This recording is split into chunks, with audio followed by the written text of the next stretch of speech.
Amém, amém. Boa noite a todos. Que a graça e a paz de Jesus Cristo seja com sua vida e com sua casa, amém? Eu quero convidar você a abrir a sua Bíblia na primeira carta do apóstolo Pedro, capítulo de número 5. Chegamos ao último capítulo dessa carta, através dessa série que nós temos chamado de Exilados, vivendo como discípulos de Jesus em um mundo hostil.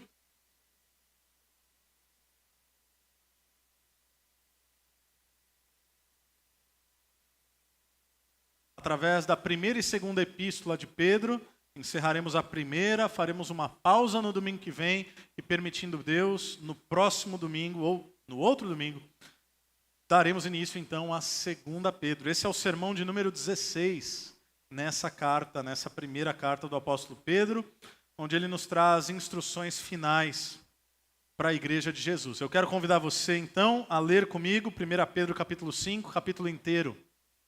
A palavra de Deus diz assim: Portanto, apelo para os presbíteros que há entre vocês, e o faço na qualidade de presbítero, como eles, e testemunha dos sofrimentos de Cristo, como alguém que participará da glória a ser revelada. Pastoreiem o rebanho de Deus que está aos seus cuidados, olhem por ele não por obrigação, mas de livre vontade, como Deus quer. Não façam isso por ganância, mas com o desejo de servir. Não hajam como dominadores dos que lhe foram confiados, mas como exemplos para o rebanho. Quando se manifestar o Supremo Pastor, vocês receberão a imperecível coroa da glória. Da mesma forma, jovens, sujeitem-se aos mais velhos. Sejam todos humildes uns para com os outros, porque Deus se opõe aos orgulhosos, mas concede graça aos humildes. Portanto, humilhem-se debaixo da poderosa mão de Deus, para que ele os exalte no tempo devido. Lancem sobre ele toda a sua ansiedade, porque ele tem cuidado de vocês. Sejam sóbrios e vigiem. O diabo, o inimigo de vocês, anda ao redor como leão, rugindo e procurando a quem possa devorar. Resistam-lhe, permanecendo firmes na fé, sabendo que os irmãos que vocês têm em todo o mundo estão passando pelos mesmos sofrimentos. O Deus de toda graça, que os chamou para a sua glória eterna em Cristo Jesus, depois de terem sofrido durante pouco de tempo, os restaurará, os confirmará, lhes dará forças e os porá sobre firmes alicerces. A Ele seja o poder para todo sempre. Amém. Com a ajuda de Silvano, a quem considero irmão fiel, eu lhes escrevi resumidamente, encorajando-os e testemunhando que esta é a verdadeira graça de Deus. Mantenham-se firmes na graça de Deus. Aquela que está em Babilônia, também eleita, envia-lhes saudações, e também Marcos, meu filho. Saúdem uns aos outros com um beijo de santo amor. Paz a todos vocês que estão em Cristo. Eu quero te convidar a orar uma vez mais, pedindo que o Senhor fale conosco. Amém? Deus, obrigado. Obrigado mais uma vez pelo privilégio de nos reunirmos, não apenas em torno do teu santo nome, mas na sua presença. Tua palavra disse que quando 2 ou 3 discípulos se reunissem em nome de Jesus, ali ele também estaria. Portanto, não estamos falando de algo que está lá. Não estamos falando de um Deus que se coloca em uma realidade distante, mas um Deus que se fez e um Deus que se faz presente. Esse Deus que é pré-anunciado como Emanuel, o Deus que é conosco, o Deus que está ao nosso lado, o Deus que é em nosso favor, o Deus que é por nós. E esse Deus que, na pessoa de Jesus, não nos deixa órfãos, mas uma vez assunto aos céus, envia sobre nós, sobre todo o povo de Deus, o teu Santo Espírito. É esse Espírito que nós clamamos que nos lidere agora a toda a verdade, afinal a tua palavra é a verdade. E nós pedimos que não apenas o Senhor alcance nossas mentes, não apenas alcance nossos afetos, mas possa transformar-nos de uma maneira que somente o Senhor pode fazer. Que o teu povo saia daqui edificado e teu nome seja glorificado. É o que nós pedimos no nome de Jesus. Amém. Amém. Você que tem acompanhado há algum tempo, você já deve ter notado que o tema geral dessa carta é a esperança cristã em meio ao sofrimento. Nós temos falado sobre isso semana após semana, de diferentes maneiras. Obviamente não é apenas sobre isso que Pedro fala, ele fala sobre várias questões, aborda vários assuntos relacionados à vida cristã, mas o fio condutor, por assim dizer, o eixo central, a ênfase maior, é como é que aqueles cristãos do primeiro século, que sofriam perseguições, calúnias, difamações, hostilidades, aqueles cristãos que estavam, ou seriam, na verdade, perseguidos, aprisionados e até levados rumo ao martírio, como é que eles poderiam lidar com essa realidade tão adversa? Porque nem sempre o sofrimento ele é causado por nós mesmos.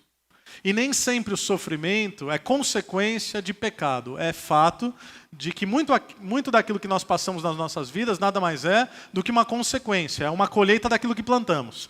Então, às vezes, tem pessoas que vão olhar para a sua vida, olhar para os céus, olhar para Deus e falar: Deus, por que isso está acontecendo comigo? Se Deus respondesse assim, audivelmente, verbalmente, ele diria: você só está colhendo o que você plantou. Às vezes é assim, na nossa vida, no nosso trabalho, na realidade dos nossos matrimônios e nas relações familiares. Mas nem sempre o sofrimento é algo causado. Jesus é a evidência maior disso. Jesus nos mostra que é possível sofrer mesmo vivendo em obediência à vontade de Deus.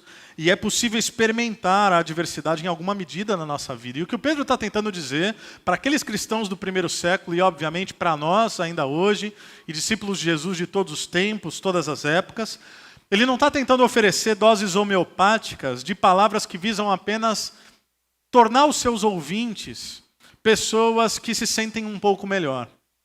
Eu acho que você vai concordar comigo, não há nada pior e nada mais sem propósito do que estar sofrendo, passando por realidades adversas e se deparar com uma pessoa nada empática e nada compassiva, que vem com respostas prontas. É mais ou menos o seguinte: está tudo um caos, está tudo difícil, a saúde não está bem, você perdeu o emprego, as coisas estão complexas, e chega alguém, não sabendo o que dizer, olha nos seus olhos e afirma: não se preocupe, vai dar tudo certo. Não resolve, né? Não resolve. É claro que, em última instância, a palavra de Deus vai nos mostrar que no fim vai dar tudo certo.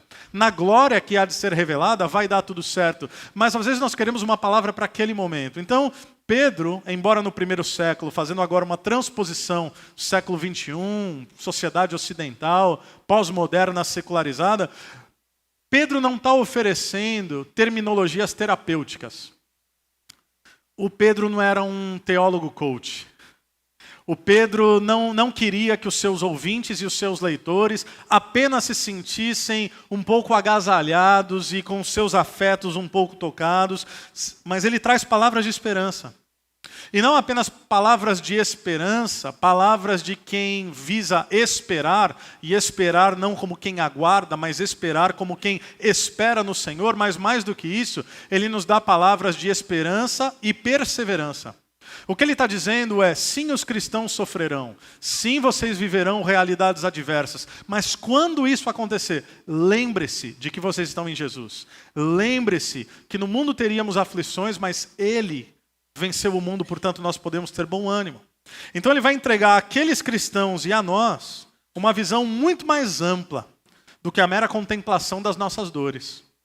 Não é uma carta de quem lamenta a sua condição atual, mas de quem se alegra porque sabe onde sua vida está alicerçada e fundamentada. Afinal, Jesus é o autor e consumador da nossa fé.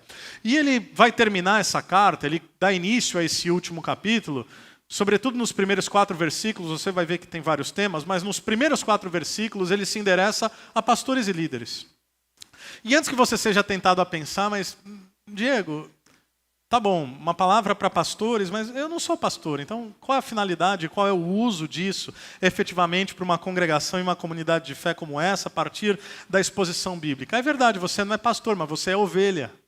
Você faz parte do rebanho de Deus. E compreender os critérios bíblicos daquilo que a Bíblia chama de um pastor ou de um presbítero, eu já vou explicar melhor essas nomenclaturas, te ajuda em pelo menos 2 realidades. Primeiro, vai permitir que você não seja presa fácil na mão de lobos devoradores. Porque desde sempre, desde o nascedouro da igreja no primeiro século, as cartas circulares, João, entre outros, vão nos alertar sobre a realidade dos falsos profetas. Daqueles que parecem ter vindo do nosso meio, mas sem nunca ter pertencido de fato à realidade transformadora do Evangelho. Então, quando nós entendemos quais são os critérios bíblicos para ser um líder, um pastor, um presbítero, isso nos protege. Nos protege desses falsos profetas, nos protege de lobos travestidos de pastores, mas também protege o nosso coração em não gerar expectativas não bíblicas acerca da vocação pastoral. Eu tenho insistido nessa expressão, não é de hoje. Vivemos em uma sociedade terapêutica. Vivemos em uma sociedade onde o fim último do homem é apenas ser feliz, seja lá o que isso signifique. É sentir-se melhor. E nós podemos correr o risco de transformar a igreja, que é, em certo sentido, na sua essência, uma comunidade terapêutica, isto é, uma comunidade de cura. Nós corremos o risco de deturpar essa realidade e achar que é papel da igreja e dos líderes da igreja apenas nos fazer sentirmos bem. Então Pedro ele escreve e ele usa a expressão aqui, portanto, apelo para os presbíteros. Essa é uma tradução do grego koiné, do original. A expressão presbúteros é a mesma ideia, é apenas uma variante. E a ideia para essa expressão no original é ancião.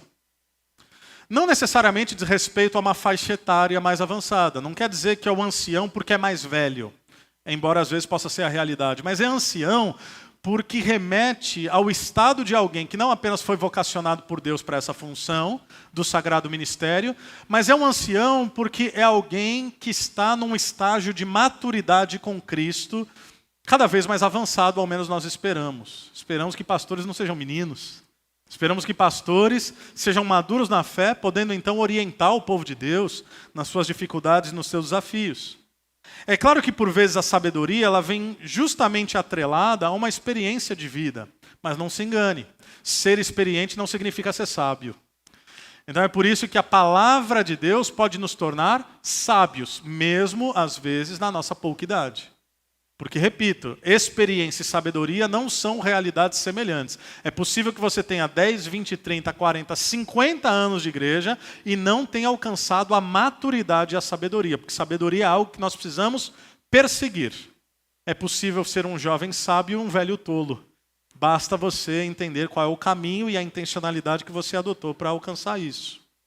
Então ele começa dizendo, portanto, por tudo que já foi dito, por tudo que eu abordei nessa carta, vocês, pastores, vocês, presbíteros, vocês, líderes da igreja, vocês, os anciões, os anciãos. Anciãos ou anciões? Pois é, me fale agora meu léxico. Anciões. Eu acho que vocês estão me induzindo ao erro. Ancião, no singular. Ok. Ele está dizendo, eu que sou um igual com vocês. Eu que fui testemunha dos sofrimentos de Cristo. Pedro foi testemunha ocular. Eu que um dia participarei da glória de Cristo Jesus, eu lhes digo, pastoreiem o rebanho de Deus que está sob os seus cuidados. Me parece que o apóstolo Pedro aqui, ele está simplesmente replicando a mensagem que ele recebeu do próprio Cristo. Porque você vai se lembrar, quem sabe, da história narrada no Evangelho de João, capítulo de número 21, e eu vou encurtá-la, mas Pedro, ele negou Jesus por 3 vezes. E ele volta a pescar, ele volta para a sua vida, ele volta para os seus afazeres, até que num domingo, o domingo, o dia do Senhor, o domingo da ressurreição, ele se depara com o Cristo na areia da praia. E Jesus o chama e faz a seguinte pergunta, Pedro, você me ama mais do que todos estes? Pergunta indigesta de Jesus. Porque Pedro, na noite em que Jesus haveria de ser traído, disse o seguinte, Jesus, não importa, mesmo que todos te abandonem, eu vou contigo até o final. Portanto, está implícita na expressão de Pedro, não importa se eles conseguem, eu consigo. Não importa se eles te amam, eu te amo. E eu te amo mais do que todos esses. Mas Pedro falha miseravelmente e nega Jesus por 3 vezes. Agora Jesus busca a restauração de Pedro e pergunta, tu me amas? E Pedro diz, eu te amo, Jesus. Aquele eu te amo assim, meio tímido. Eu não te amo do jeito que eu achei que eu amava. Eu não te amo do jeito que eu acho que eu devo amá-lo. Mas eu te amo. Eu não te amo com um amor infalível, mas eu te amo. E aí Jesus diz, então apacenta minhas ovelhas. Segunda vez, tu me amas, Pedro? Eu te amo, Jesus. Então apacenta minhas ovelhas. E pela 3ª vez, Pedro, tu me amas? E aí Pedro, o texto diz, entristecido por Jesus tê-lo perguntado por 3 vezes, diz, tu sabes todas as coisas, Senhor, e tu sabes que eu te amo. Então apacenta as minhas ovelhas. É claro que essa é uma imagem muito comum no Oriente Médio do 1º século, o pastor de ovelhas, pastor de o animal ovelha. E aí o Novo Testamento usa um pouco dessa ideia e transpõe para a realidade do sagrado ministério. Porque o pastor é aquele que protege as ovelhas contra os predadores, é aquele que guia, orienta, corrige quando necessário. Mas eu quero que você não perca de vista que essa expressão apacente, apacentar, pastorear, a mesma expressão usada em João 21, 15 a 17, a mesma expressão utilizada aqui em 1 Pedro 5, literalmente, a melhor tradução é alimentar. Então, a primeira tarefa de um pastor é alimentar o rebanho. É servi-lo com a pureza da palavra de Deus. É estabelecer sobre o rebanho de Deus uma dieta rica, saudável, é oferecer um bom pasto, é nutri-lo, para que esse povo de Deus possa então viver aquilo que Paulo disse aos Efésios capítulo 4, versículos 11 a 13, quando ele diz que Deus concedeu dons à igreja, e esses dons são apóstolos, profetas, evangelistas, pastores e mestres. Para quê? Eles são responsáveis por preparar o povo santo para realizar a sua obra e edificar o corpo de Cristo. Então a obra não é dos pastores. A obra dos pastores é equipar os santos para a boa obra de Deus. Até que todos, perceba, alcancemos a unidade que a fé e o conhecimento do Filho de Deus produzem e amadureçamos, chegando à completa medida da estatura de Cristo. Qual é o objetivo de Deus ter concedido à sua igreja, ao seu rebanho, pastores, presbíteros, líderes? É equipar com a palavra de Deus. É primordialmente apacentar com a palavra de Deus, para que então, nutrido, eles possam ser equipados, eles possam amadurecer e possam cada vez mais se parecer com Jesus. Essa é a jornada da nossa vida. Essa é a jornada cristã. Meus irmãos, eu falo com toda a tranquilidade do mundo. E espero sinceramente em Deus não ser essa uma expressão de vaidade da minha parte, mas eu sei das minhas limitações, eu sei de tudo que eu não sou. Pode não parecer, eu sou um sujeito tímido, talvez eu não seja o cara mais relacional do mundo, mas uma coisa, com temor e tremor diante de Deus, desde que essa igreja foi plantada, eu tenho me dedicado, me devotado, me esmeirado em uma coisa: servi-los com aquilo que há de melhor da palavra de Deus. E o que é servi-los com o que há de melhor na palavra de Deus? Não é melhor a partir das minhas potencialidades. É simplesmente abrir a palavra e explicar para vocês o que Deus está dizendo. É isso que a gente precisa. Você não precisa das minhas ideias, você não precisa das minhas convicções, você não precisa dos meus conselhos, quando esses conselhos são profundamente a partir de uma realidade humana e de experiências humanas. O que todos nós, porque eu também, embora pastor, faço parte do rebanho de Deus, o que todos nós precisamos é conhecer a Deus e a sua vontade. E isso se dá pela exposição fiel das Sagradas Escrituras. E como é que esse pastoreio deve ser exercido? Primeiro, ele vai dar 3 características, mas antes é importante lembrar que ele está dizendo: pastoreie o rebanho de Deus, que está sob os seus cuidados. Ou seja, um lembrete aos pastores: a igreja tem dono e não é o pastor. É o rebanho de Deus que está sob os cuidados. É por isso que nós devemos exercer esse sagrado ministério com temor e tremor. 3 características, então, do pastoreio, e isso espero que te ajude a estabelecer um crivo bíblico do que é a vocação pastoral. É claro que não é uma realidade exaustiva, mas ao menos a partir de Pedro. Primeiro, vocês não devem pastorear por obrigação, mas de livre vontade. Meus irmãos, pode parecer que não existe. E eu espero que você não tenha se encontrado com pastores assim. E eu não quero aqui expor nenhum dos meus irmãos. Não é do meu feitio esse tipo de prática. Mas nada pior do que um pastor que pastoreia sem compromisso, sem excelência, sem paixão e sem convicção de chamado. Eu já me deparei com pastores que falavam abertamente, inclusive de púlpito, coisas como, por exemplo, sabe o que é? Daqui 2 anos minha filha se forma na faculdade. Então eu preciso permanecer aqui nessa igreja por 2 anos, porque eu ainda tenho esse ônus financeiro, eu preciso fazer esse investimento. Depois de 2 anos aí eu vejo o que eu faço da vida. Eu não ia querer ser pastoreado por um camarada desse, que claramente está ali num momento de vida, se por mau caratismo ou não, mas se vale da igreja e da sua posição para uma realidade que não é a realidade primordial, que é o pastoreio. Tem que ser de livre vontade. Paulo, nas cartas pastorais, ele vai dizer o seguinte, isso é 1 Timóteo 3, isso é Tito 1. Ele vai dizer o seguinte, aquele que deseja ser um bispo, aquele que deseja ser um presbítero, deseja uma nobre função. Ou seja, tem que ter não apenas essa convicção do chamado, mas um desejo, tem que amar a igreja de Jesus. Acho que hoje eu estou um pouco mais tranquilo, eu comecei a equilibrar as coisas, a minha esposa, ela sempre brincava, ela falou, olha, eu sou sua esposa, mas a igreja é minha rival. Eu não rivalizo com outras mulheres, mas eu rivalizo com a igreja. Porque você acorda pensando em igreja, dorme pensando em igreja, só fala de igreja. E é isso, era quase uma idolatria. Eu estou falando quase para não me expor tanto assim. Mas eu amo a igreja de Jesus. Eu amo a despeito das dificuldades, que são muitas. Como você também tem dificuldades nas suas vidas, não pode ser por obrigação. Segundo lugar, não pode ser por ganância, mas com o desejo de servir. Paulo, novamente, em 1 Timóteo 5, 17 a 18, ele diz algo interessante. Ele fala, os presbíteros que lideram bem a igreja são dignos de dupla honra, especialmente aqueles cujo trabalho é a pregação e ensino. Talvez possa assustá-los num primeiro momento. Dupla honra aqui, no texto de Paulo, literalmente significa duplos honorários. O que Paulo está dizendo é que aquele que vive para o Evangelho deve também viver do Evangelho. Aquele que se dedica exclusivamente ao pastoreio e aquele que o faz bem deve ter uma vida digna, estabelecida pelo próprio povo de Deus. Porque ele diz, pois a Escritura afirma, não amordace o boi enquanto está debulhando o cereal, e o trabalhador merece o seu salário. Eu me lembro quando nós começamos essa igreja, eu e minha esposa, essa igreja foi plantada enquanto eu dava aula de inglês e minha esposa trabalhava como vendedora numa loja.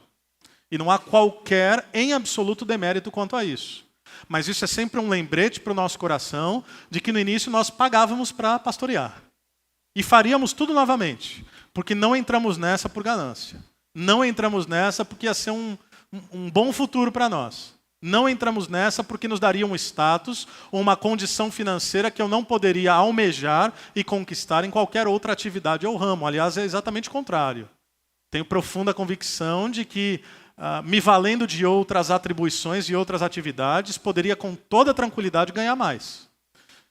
Mas por que a gente faz o que a gente faz? Por que um pastor chamado por Deus deve fazer as coisas dessa maneira? É porque, embora caiba a ele uma vida digna, um pastor que faz o que faz, tendo o dinheiro como agente motivador, está claramente desqualificado para o sagrado ministério.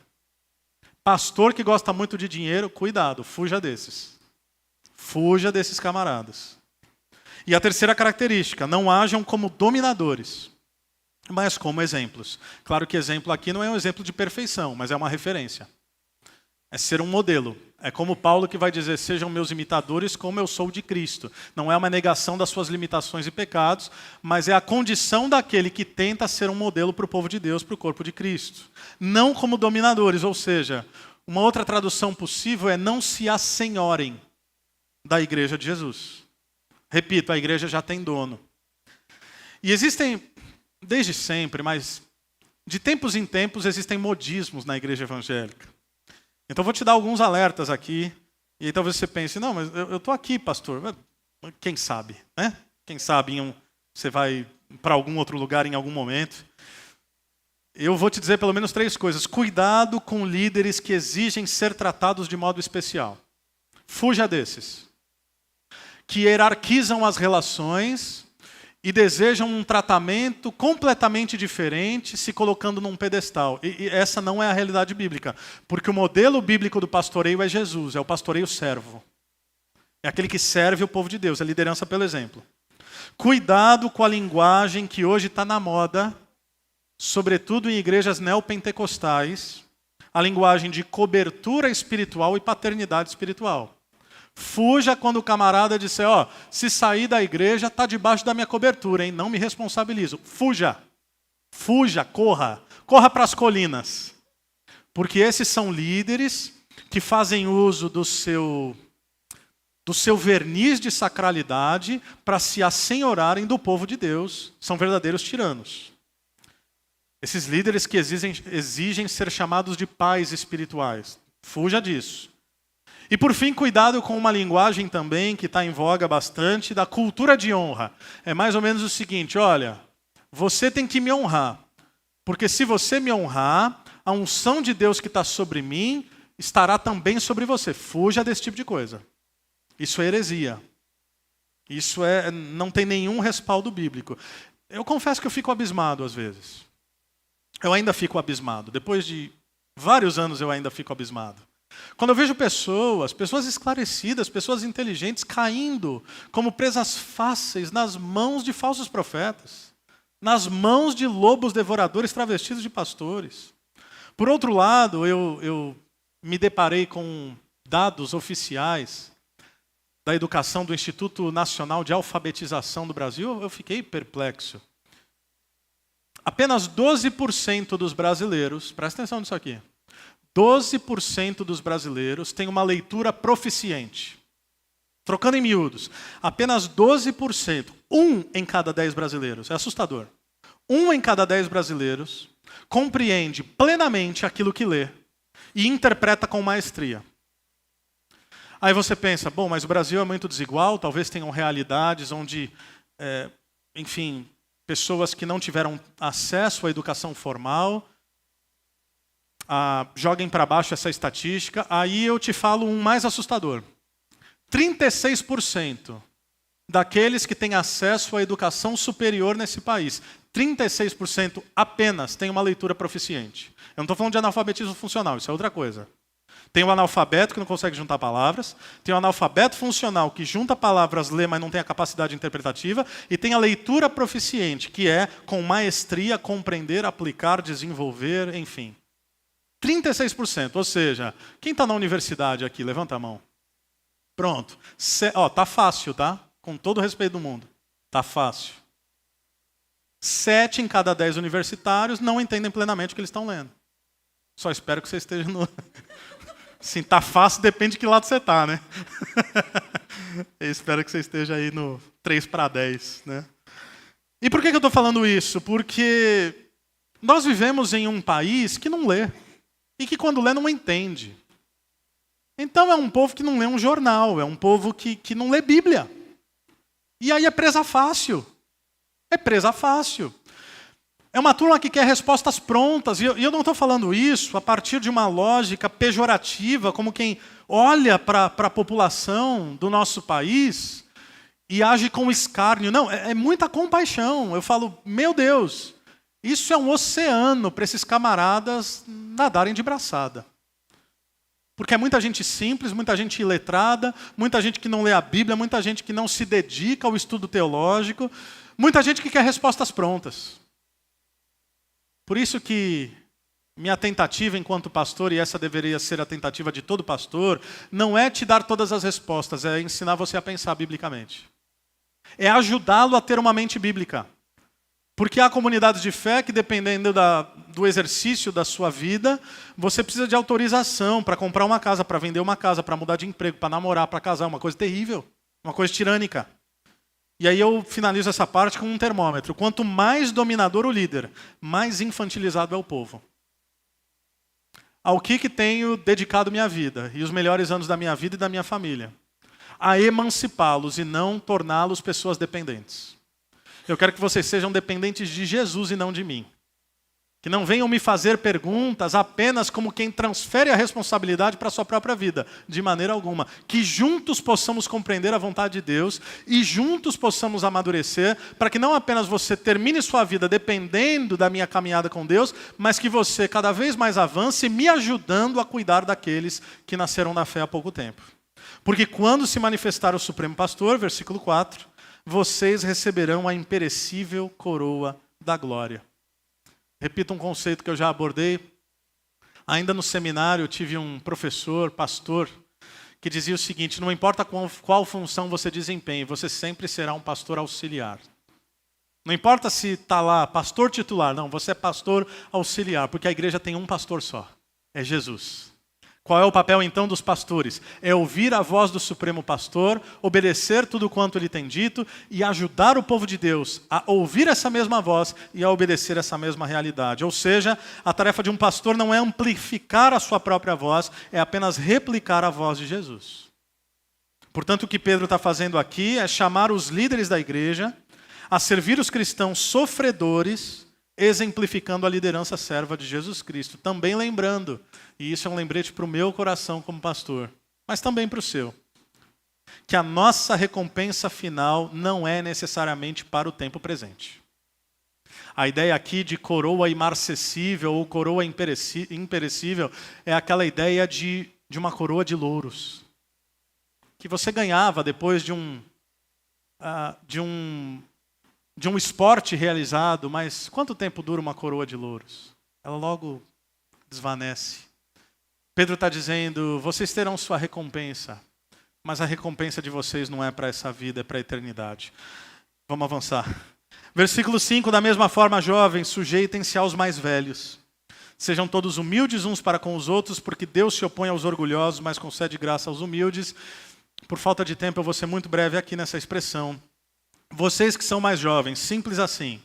Vocês, goste você ou não, queira você ou não, pelo simples fato de você ser mais jovem, você é mais suscetível às adversidades e intempéries da vida, é mais suscetível a fraquejar, é mais suscetível a desfalecer. A vida é assim. Portanto, o conselho de Pedro é, ouça os mais velhos. Ouça os líderes da igreja, ouça os pastores, ouça os presbíteros. Ouça quem já percorreu a caminhada com Cristo, está adiante de você. 5, 10, 15, 20 anos à frente. Isso é sabedoria, isso demanda humildade. É por isso que ele fala também que Deus, ele se opõe aos orgulhosos, mas concede graça aos humildes. Portanto, humilhem-se debaixo da poderosa mão de Deus, para que ele os exalte no tempo devido. Lancem sobre ele toda a sua ansiedade, porque ele tem cuidado de vocês. Deixa eu te contar um segredo. No reino de Deus, nós vivemos a lógica às avessas. Alguém já chamou de pirâmide do poder ao contrário. O caminho da exaltação no reino de Deus, ele vem apenas quando precedido pelo caminho da humildade. Você deseja viver coisas grandiosas no reino de Deus? E aqui por grandioso eu não estou fazendo uso de uma expressão megalomaníaca, eu estou tomando emprestada a expressão de Jesus em Mateus 20. Você quer ver coisas grandes, quer fazer coisas grandes, quer ver a bênção de Deus sobre você e sobre aqueles que estão ao seu redor? Então Jesus ele vai dizer o seguinte, Mateus 20, 26 a 28. Vocês sabem que os governantes das nações as dominam, e as pessoas importantes exercem poder sobre elas. Esse é o mundo. Sempre foi. Os mais poderosos exercem sua vontade, mesmo que a contragosto dos seus liderados. Esse mundo ele faz uso de expressões como quem não tem competência não se estabelece. A lógica do mundo é quem pode mais chora menos. Mas essa não é a lógica do reino de Deus. A lógica do reino de Deus, Jesus diz, não será assim entre vocês. Ao contrário, quem quiser tornar-se importante, quem quiser tornar-se grande, algumas expressões, deverá ser servo. E quem quiser ser o primeiro, deverá ser escravo. Como filho do homem que não veio para ser servido, mas para servir e dar a sua vida em resgate por muitos. Não por acaso, penso eu, logo na sequência, ao falar de humildade, ele vai falar também sobre ansiedade. Ansiedade é o mal do século, né? Não sei se você sabe, o Brasil é o país número 1 em ansiedade, número 2 em depressão. Número 1 do mundo. Passamos os Estados Unidos. País tropical, abençoado por Deus, bonito por natureza. Esse tipo de coisa que está no nosso cancioneiro popular, mas ainda assim, estamos cada vez mais ansiosos. O que está acontecendo? Eu tenho algumas suspeitas e, infelizmente, não tenho tempo para abordá-las. Mas eu me deparei com uma pesquisa do Departamento de Psicologia da Pennsylvania State University. Eles reuniram vários participantes com um transtorno de ansiedade generalizada. Isso era diagnosticado. E pediram que eles escrevessem no seu diário as suas múltiplas preocupações. Então pegaram pessoas que estabelecem o ápice da ansiedade. Fala assim, vai fazendo um diário, o que te preocupa, o que está pegando, o que te torna ansioso. Sabe qual foi o resultado da pesquisa? Talvez seja uma boa notícia para você. Espero sinceramente que seja. 91,4% de todos os seus medos e ansiedades jamais se concretizam. É mole? 9 entre cada 10 preocupações que você acarreta sobre si e você sofre por antecipação, não haveria qualquer necessidade de existir. Você não precisa perder o sono. Porque, via de regra, e aí o mais ansioso e o mais pessimista vai falar, mas tem uma entre 10, né? Pelo amor de Deus. Me ajuda a te ajudar. 9 entre 10 não vai acontecer. Aí o camarada, mas tem uma chance de uma, né? Vai que eu estou nesse... tá vendo? É possível, mas é improvável. Quando as coisas não acontecem como nós esperávamos, a tendência é ficarmos ansiosos. Mas eu quero te lembrar, e é o que Pedro está dizendo, está implícito aqui, o Senhor conhece as nossas necessidades. O Senhor te conhece. Mais do que isso, o Senhor te conhece melhor do que você mesmo se conhece. E o Senhor, por vezes, Ele já está preparando realidades nas suas vidas que você desconhece completamente.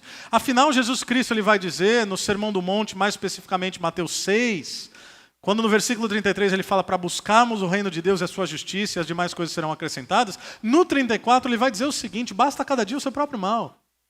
Não sejam como os pagãos, não sejam como aqueles que não têm Deus. Interessante isso. Não viva como alguém que não conhece a Deus, porque os pagãos se preocupam com essas coisas. Quais são essas coisas? Ele delimita o que comer, o que beber, o que vestir. Eu não sei quais são os seus medos. Eu não sei aquilo que te tira o sono, eu não sei o que te deixa ansioso. Eu sei que quando eu olho para esses primeiros cristãos do primeiro século, me parece, humanamente falando, que eles tinham algum direito de ter uma certa ansiedade, embora isso seria equivocado. Por quê? Porque a questão deles não era se iam continuar no mesmo emprego, a questão deles não era se a maneira como eu estou empreendendo vai dar certo ou não vai dar certo, se os meus colaboradores estão me ajudando, se meu patrão é um carrasco. Tudo bem, nós podemos passar por esse tipo de coisa. As questões quanto a eles era basicamente o seguinte, será que eu vou estar vivo amanhã? Será que vão entrar na minha casa? Será que vão prender minha esposa e abusá-la sexualmente? Será que vão tornar meus filhos escravos? Será que vão me torturar em frente aos meus familiares? Porque era isso que literalmente significava ser um discípulo de Jesus dentro daquele contexto e daquela época. E Deus nos conhece melhor do que a nós mesmos, e Pedro está dizendo, lancem sobre Ele a ansiedade, porque Ele tem cuidado de vocês. Existe um texto interessantíssimo, Deuteronômio capítulo 8, que Deus está falando, olha, lembra como eu conduzi vocês pelo deserto? 40 anos. Lembra como suas sandálias não se desgastaram? Lembra como eu fiz cair maná dos céus? Lembra como eu trouxe as codornizes? Lembra como eu tirei água da rocha? Lembra como eu fui dissipando os seus inimigos que vocês não teriam condições de vencê-los? Alguns estudiosos vão dizer que essa jornada que levou 40 anos, se ela fosse cumprida de modo assertivo, levariam cerca de 11 dias. Interessante. Por que um negócio que levaria 11 dias levou 40 anos? Bom, pela mesma razão que, por vezes, Deus nos faz viver processos que nós desconhecemos e que, portanto, a partir desse desconhecimento, não sabemos aquilo que Deus está fazendo nos próximos passos, mas Ele está cuidando de nós. Ele está nos orientando, Ele está nos guiando. No meio da perseguição, da calúnia, das críticas, das dificuldades. Repito, é natural que fiquemos ansiosos. Será que eu vou perder meu emprego? Será que eu terei dificuldades? Lancem essa ansiedade sobre Deus. Isso não é necessariamente uma promessa da ausência do sofrimento, mas é a certeza de que Deus tem cuidado de nós, independente dos resultados terrenos. E eu gosto muito de uma expressão do recém-falecido pastor e teólogo Timothy Keller. Ele diz o seguinte: Deus olha para o ansioso e diz, eu rasguei meu filho por você, e você tem medo que eu não te dê o que você precisa? Reflete um pouco sobre isso. Deixa isso assentar no teu coração. Deus entregou o seu filho por nós. O que mais Ele não nos entregaria? Sejam sóbrios e vigiem, o diabo, o inimigo de vocês, anda ao redor como leão, rugindo e procurando a quem possa devorar. Resistam-lhe, permanecendo firmes na fé. Esse é o nosso real inimigo, gente. É a primeira vez que Pedro atrela dificuldade, sofrimento e tentação ao diabo. E o que ele está dizendo com isso é, para aqueles cristãos, o seu inimigo não é o imperador, o seu inimigo não é o Império Romano. Os seus inimigos não são os judeus. O seu inimigo não é aquele vizinho que você desconfia. E isso é a mesma realidade para nós. Seu inimigo não é o seu colaborador, não é o seu patrão. O seu inimigo, eu espero que você tenha entendido, não é o seu cônjuge. O seu inimigo não são seus pais, não são seus filhos. Existe uma batalha espiritual real. E diante dessa batalha, Pedro diz, resistam, resistam. Paulo vai nos dizer lá em Efésios capítulo 6, revistam-se, porém, de toda a armadura de Deus para que possam permanecer firmes contra as setas inflamadas do maligno. E qual é a resposta? Qual é a consequência? Versículo 10. O Deus de toda graça, que os chamou para a sua glória eterna em Cristo Jesus, depois de terem sofrido durante pouco de tempo, os restaurará, os confirmará, lhes dará forças e os porá sobre firmes alicerces. A Ele, a esse Deus, seja o poder para todo sempre. Amém. Sabe o que o sofrimento gera em nós? Embora ele seja indigesto, embora ele não seja desejável, embora nós queiramos evitá-lo, o sofrimento gera em mim e você um caráter aprovado. E esse sofrimento, Pedro está dizendo, tem prazo de validade. Um dos textos que eu mais amo, e eu cito aqui com recorrência, naquele dia, Apocalipse vai dizer, todas as nossas lágrimas serão enxugadas. Ele enxugará do nosso rosto toda lágrima. Lá, naquele dia, naquele lugar, não haverá mais morte, não haverá mais dor, não haverá mais sofrimento, não haverá mais separação, porque o próprio Deus construirá, fará a sua habitação, o seu tabernáculo em meio ao seu povo. Deus tem preparado isso para nós. É por isso que, novamente citando o apóstolo Paulo, escrevendo aos Coríntios, é por isso que nós podemos perseverar. Porque comparado à glória eterna, os nossos sofrimentos, Paulo vai dizer, são leves e momentâneos. Meus irmãos, se nós pudéssemos decifrar e entender o que Deus tem preparado para nós, se nós pudéssemos, pelos olhos da fé, enxergar aquilo que Jesus está fazendo, porque ele sobe e ele diz o seguinte, na casa do meu pai há muitas moradas, eu vou para lhes preparar um lugar. O que Jesus tem feito nos últimos 2000 anos? Preparado um lugar para os seus filhos e filhas. Se nós pudéssemos viver a partir dessa realidade, que tipo de medo nós teríamos? Que tipo de luta não superaríamos? Que tipo de retaliação não resistiríamos? A Ele seja o poder para todo sempre. E ele encerra suas considerações finais. Ele diz, escreva essa carta com a ajuda de Silvano. Os teólogos vão dizer que Pedro aqui está citando as palavras e Silvano, que é Silas, está escrevendo. Quem é esse Silas? É o mesmo que participou com Paulo da sua segunda viagem missionária. Quem é esse Silas? O mesmo que foi preso em Filipos com o apóstolo Paulo. E à meia-noite, presta atenção nisso, porque parece que acabou, mas não acabou. Está acabando. O apóstolo Paulo está com o Silas na prisão à meia-noite. E o que é que eles fazem depois de serem açoitados, perseguidos e aprisionados? O que você faria? O que eu faria? Possivelmente eu me perguntaria, Deus, por quê? Eu estou pregando o evangelho. Eu estou vivendo segundo a tua vontade. E eu chego aqui nessa cidade para proclamar a salvação e eu sou açoitado severamente e eu sou preso? Possivelmente eu murmuraria. Sabe o que eles fazem? À meia-noite eles começam a cantar louvores ao nome de Deus. E algo como um terremoto vem naquela prisão, as portas se abrem. O carcereiro começa a se perguntar o que está acontecendo. Ele está prestes a se matar, porque obviamente os presos vão embora. Paulo olha para os presos e fala, ninguém sai, fica aí. E ele diz para o carcereiro, o que você vai fazer? Você não sabe que essa esperança é também para você? E o carcereiro pergunta, como? E ele diz, creia no Senhor Jesus e será salvo tu e a tua casa. Então Silas era alguém que compreendia o sofrimento, mas tem um outro sujeito aqui, Marcos, João Marcos, está aqui também. Marcos, o meu filho, na fé. Marcos é o autor do Evangelho de Marcos. É o João Marcos que estava na primeira viagem missionária com o apóstolo Paulo, que pisa na bola, mas que depois, em 2 Timóteo capítulo 4, é chamado de volta para a comunhão. Quando Paulo diz, me traga Marcos, ele é importante para mim. Aquela que está em Babilônia, também eleita, envia-lhe saudações. Parece um término qualquer. Sabe o que Pedro está dizendo?